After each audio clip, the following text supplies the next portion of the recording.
Joining us now, House of Delegates member Rob Bell, also a candidate for Attorney General in 2017, and he's running hard. Delegate Bell, good to have you, man. Good morning, John. Thanks for having me on.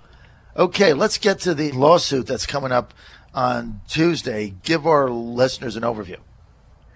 Sure. So this has been coming for a couple of months, and if you remember back on April 22nd, Governor McAullife issued an executive order that said that it restored both civil rights, meaning jury rights, voting rights, right to run for office, to over 200,000 felons. And right away we said, wait a minute, this has never been held to be constitutional before. Governor Kane looked at it, decided he couldn't do it. Governor McDonnell looked at it, said he couldn't do it. And so we sued.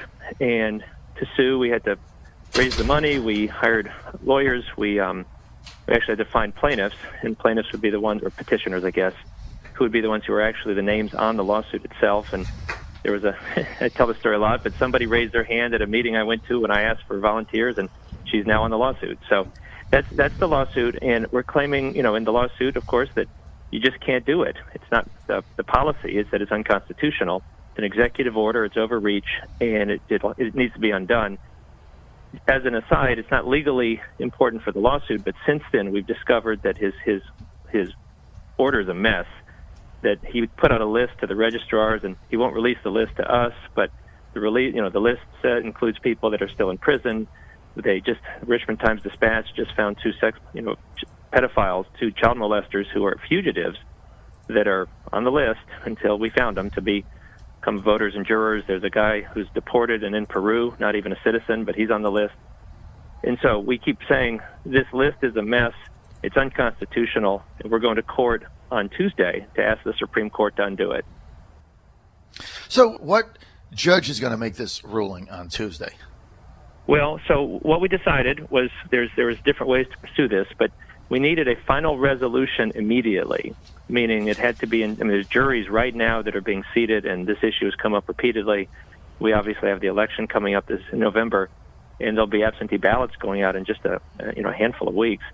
And so what we did was we said, well, first let's try to get it directly to the Supreme Court. And so we chose a cause of action that goes directly to the Supreme Court. It's called a writ of prohibition and a mandamus action. And then the second thing was we said, you got to hurry up, court. So we asked them to expedite it.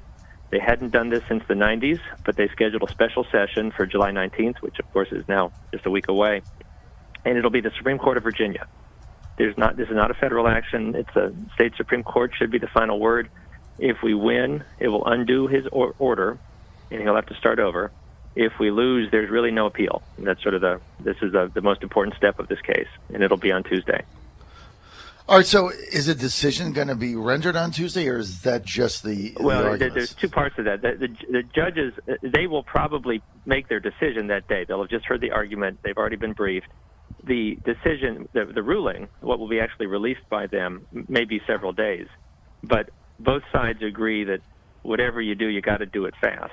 Mm-hmm. And at this point, we need to find out what happens. So we're certainly expecting them to release it within a handful of days. Is that going to be the final word, or can McAuliffe appeal it if he loses to something else? We don't think so. We think that if in fact he loses here, it will undo the order. Now, there are things he can do. Governors have always been able to restore civil rights one by one, and so Governor Kane did, Governor McDonnell did, and he could certainly restore rights on a case-by-case individual basis, but that's how he would have to do it. So he could get, let me just walk our way through this. We have 200,000 felons here, Delegate Rob Bell, that are at issue. So technically, he could get a copy machine, copy all of them, get an electronic signature, and just run it through a mimeograph machine, if you will, sign them all, send it, and it's the same thing. Well, his problem is he doesn't have, and this has always been the problem, he doesn't have a good list. And the initial order didn't reference any people. It just said, if you have a felony, if you're out of prison, and if you're off supervised probation, you're good to go. And he then put together this slapdash mess of a list for the registrars to use, because otherwise they couldn't enter people into the system. But, oh my goodness, we have had pretty much every prosecutor who looked has found problems with their local people. So we had problems in Botetourt. We had problems in Flavanna. We had problems in Louisa. We had problems in Loudoun, Fauquier, and then the Richmond Times-Dispatch found those problems in the Richmond area. And it's clear as day that the governor's people didn't care to get it right. And even when we pointed out a problem, so it was a month ago, the Washington Post found fugitives on his list. And they're not in prison, they're not on probation, so I guess he put them on the list. In any case, they're on the list, and that was a month ago, and then just a couple days ago, the Times-Dispatch looked again, and there's still fugitives on his list. So not only did he have a bad list right after April, he's got a bad list today. He's refused to release it so anybody else can look at it. And I just saw that in the paper that the FOIA Council said he's resisted FOIA requests for the list, and they're saying that he's wrong. It's not a working paper. You have to release it. He doesn't have a list to work from. Mm-hmm. So, I mean, I think what he does have, he's got the 7,500, 8,000 that have already registered. They've registered at the voting offices or through the voter registration drives that the Democrats have put together. He at least has those identified as real people. They're not dead. They're not in Peru. They're not on fugitive. They're not on probation in another state. They're not serving a sentence in another state. Real examples that have happened. He could restore their rights one by one. Mm-hmm. But aside from that, he's going to have to find some way to identify who's actually eligible rather than just say, y'all come, everybody's in. Right. So rather than just do a turnkey one-size-fits-all, he would have to do it the way former Governor Bob McDonnell envisioned it, which would be on a case-by-case basis. Where you actually, right. I mean, it's relevant. I mean, since 1830, you have lost your political rights if you're a felon. Mm. And since 1870, the Constitution has allowed the governor to restore rights. And since 1870, however many governors that is, 80 governors, have done it. And they've done it. Some have done a lot. Some have done a little. McDonnell did some, I forget, about 10,000. McAullife did 18,000. But it was always done the same way, which would be they would look at your record and they would say, all right, Fredericks, you've turned your life around and you've got a job and you've paid off your medical bills of your victim and you haven't committed any new offenses. You're good to go. Mm-hmm. And then other ones, they would say, oh, not a chance. I mean, there's no evidence at all that you're going in a different direction. What the difference with this is that it's a blanket restoration. And it's not even with the names identified. He didn't even say these 10,000 have their rights restored. He said everybody who meets these criteria have their rights restored. And again, that's just never been done. Every governor that looked at doing this has been his legal advisors that said you can't. And we are counting on the court to sustain the Constitution and do the right thing. Now, look, I think what you're doing makes sense. Delegate Bell, let's get to these other states. Now, there's like 20 other states that have attempted to do the same thing that Governor McAuliffe did successfully. They've restored rights for everybody. What's different in Virginia? Well, I mean, first we have the Constitution is what the Constitution is. And if it's unconstitutional, if you want to change that, you have to change the Constitution. You can't just, by executive order, do whatever you want. If you're asking about the policy, there's a wide range of policies of how felons who've lost their political rights can have them restored. There's two states, Maine and Vermont, that let you vote from prison. And I've always not sure what to visualize that looks like. I don't know if they have a precinct in the prison or if they roll the voting machine down the hallways and people reach through the jail bars and vote. I have no idea, but that's how they do it. And then there are states at the other end that require an individualized review, and that's where Virginia's been. And it says, you got yourself into trouble on your own, and we're going to have to take your case up one by one. We don't treat you as a group. We treat you as a person.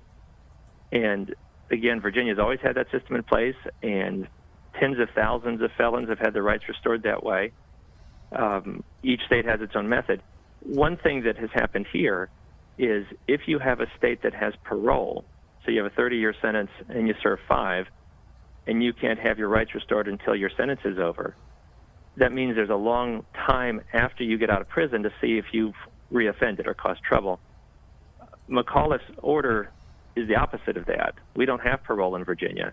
And so typically after you get out of prison, you have a couple years of supervised probation, but then a much longer time on unsupervised probation. And McAuliffe's order says as soon as you're off supervised probation, we're going to give you your rights back. That vaults us from one of the most careful states to one of the least careful states. That may be, again, policy that people want to do, but it's unconstitutional, in any case, it doesn't do a good job of seeing if people have changed their ways before we restore their rights.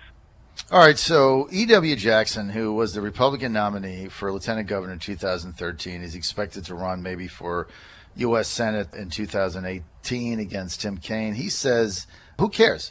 Let McAuliffe do what he wants and just go after and fight for those votes, and let's stop worrying about what felons, whether they paid restitution or not. They're out of jail. Let's let them vote, and let's let Republicans go out and fight for those votes. What's the matter with his position?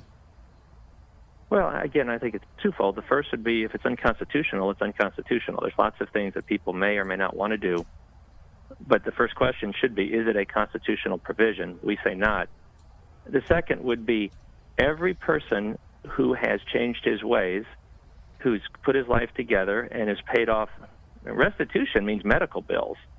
Restitution means the stuff you stole. Mm-hmm. And I think if the idea is that someone has paid their debt to society, the first step should be literally paying their debt to the victim. I think that those are good predicate steps to determine if someone has turned their life around and is ready to, again, sit on juries, vote, and run for office. So I think that the system we have in place, that you can make it real easy for nonviolent offenders, make it real strict for people that have killed somebody or raped a child, is the right setup. Okay, so we're going to find out. All arguments are going to be made. All the arguments made on Tuesday, only a couple days from now, and then we expect a ruling to put this to bed one way or the other. Now, if the Supreme Court says, no, McAuliffe can go ahead and do whatever he wants, then what's the Republicans' plan to go after these votes? And I only have a minute. Well, I mean, at that point, they're voters, and we will do all that we can, to win the election. Mm-hmm. That's the next step here. But at that point, you have about 8,000 who have registered. Mm-hmm. We know that the Democratic activist groups are actively registering. In fact, that Governor McAuliffe gave them pre-notice. He couldn't mm-hmm. be bothered to tell the registrars or crime victims of prosecutors. Mm-hmm. But he made sure to tell the Democratic groups to be ready to, get ready to go as soon as my order goes down so you can register the voters. But now our goal then is to obviously, if somebody is a voter, we got to try to talk to them. Okay, we're out of time. I want to thank House of Delegates member Rob Bell for being with us. For more information, go to robbell4ag.com. Delegate Bell, thanks for elaborating on that for us. We'll look forward to having you back on Wednesday of next week during the convention after the arguments have been made. Oh, that'd Thank be great. you so much. And I hope you have fun in Cleveland. Have fun. All right, we will.